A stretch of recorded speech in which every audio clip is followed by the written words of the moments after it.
짜잔! 반갑습니다, 여러분. 이번 영상은 긍정선택의 비법 마지막 시간인데요. 긍정선택의 마법의 말에 대해서 여러분과 함께 하도록 하겠습니다.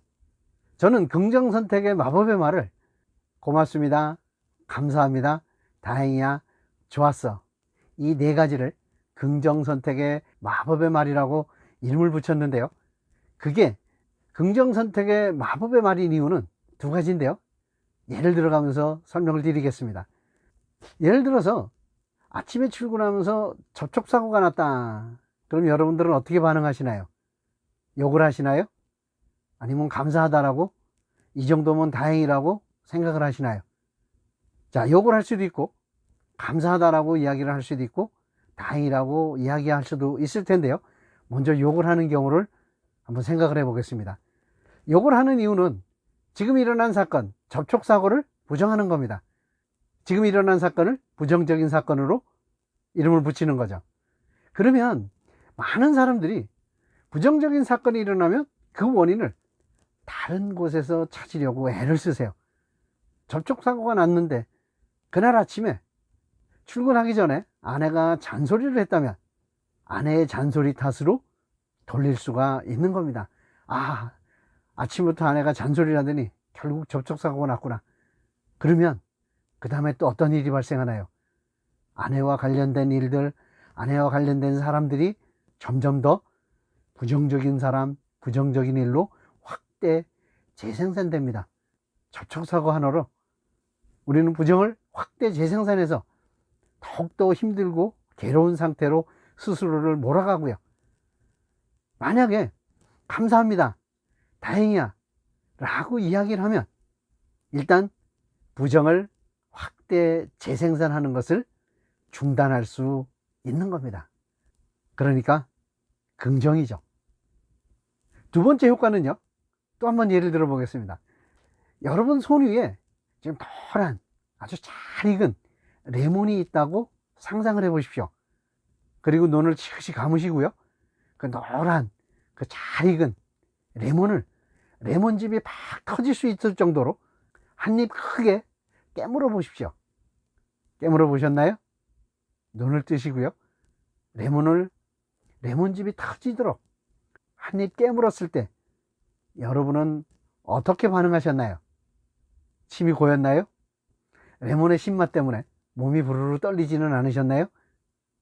자, 그런데요, 여러분들 지금 레몬을 직접 드셨나요? 아니면 그냥 생각 속에서, 상상 속에서 레몬을 보고 레몬을 깨물으셨나요? 여러분은 직접 레몬을 갖고 있지도 않았고 깨물지도 않았습니다.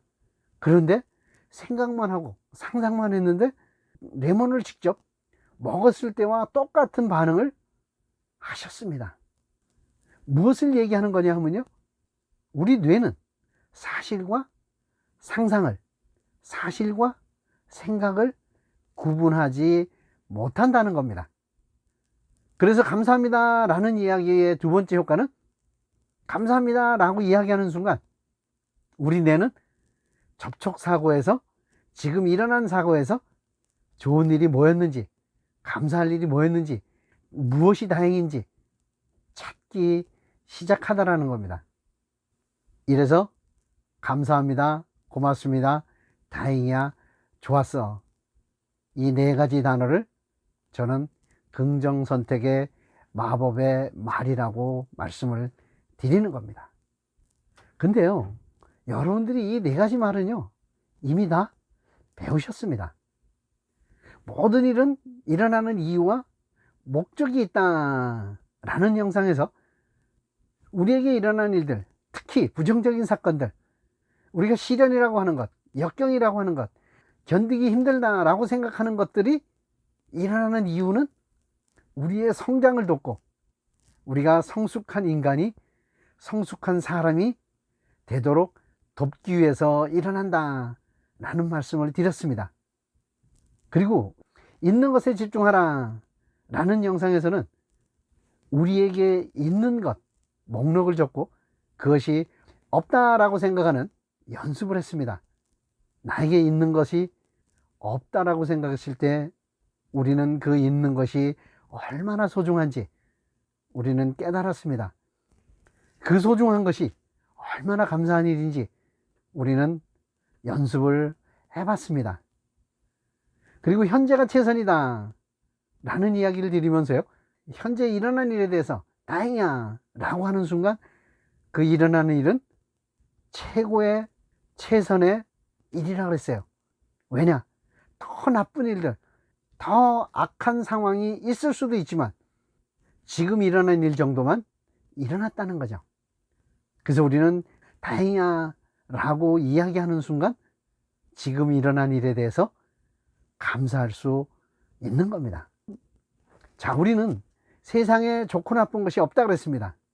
근데 이해하기 어려워서 절대적으로 라는 말을 집어넣고 세상에 공짜는 없다 라는 말을 통해서 좋은 것과 나쁜 것은 우리가 다 만들어낸 거고 같은 것에 같은 상황에 다른 이름이라고 했습니다. 그러니까 좋은 거라고 해도 좋고 나쁜 거라고 해도 좋고 동전의 양면같이 어떤 면을 보면 좋은 거고 어떤 면을 보면 나쁜 거라고 했습니다. 그러면 기왕이면 우리는 좋은 거로 보고 즐거운 마음으로 나쁜 점의 문제점을 해결하자고 했습니다. 그러니까 우리는 언제든지 좋았어 라고 얘기할 수 있다라고 했습니다. 특히 우리가 단점이라고 생각하는 것, 우리가 나쁜 것이라고 생각하는 것을 뒤집어 보면 얼마든지 장점이 되고 좋은 것이 될 수 있다라는 얘기를 드렸습니다. 그럼 그게 좋은 일이라면 그 일 또한 우리가 감사하게 받아들일 수 있다는 거죠. 자, 그래서 결국은요, 긍정선택의 마법의 말을 고맙습니다, 감사합니다, 다행이야, 좋았어 라고 얘기를 했는데요, 다행이야, 좋았어도 감사와 고마움의 다른 이름인 겁니다. 이쯤 되면 여러분들이 이런 말이 생각이 나실 겁니다. 범사에 감사하라. 꼭 기독교 얘기가 아니고요, 모든 종교에서는 감사에 대한 얘기를 모두 다 하고 있습니다.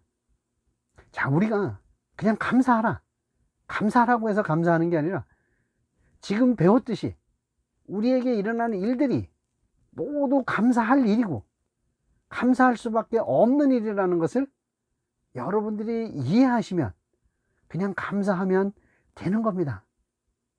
그 이해가 먼저고요, 그걸 정확히 이해하면 여러분들은 감사하라고 하지 않아도 그냥 감사할 수밖에 없는 겁니다.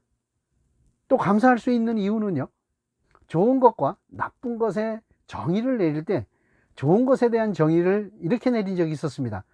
서로를 위하는 것이라고요. 왜 서로를 위하는 것이 좋은 거라고 정의를 내렸었죠?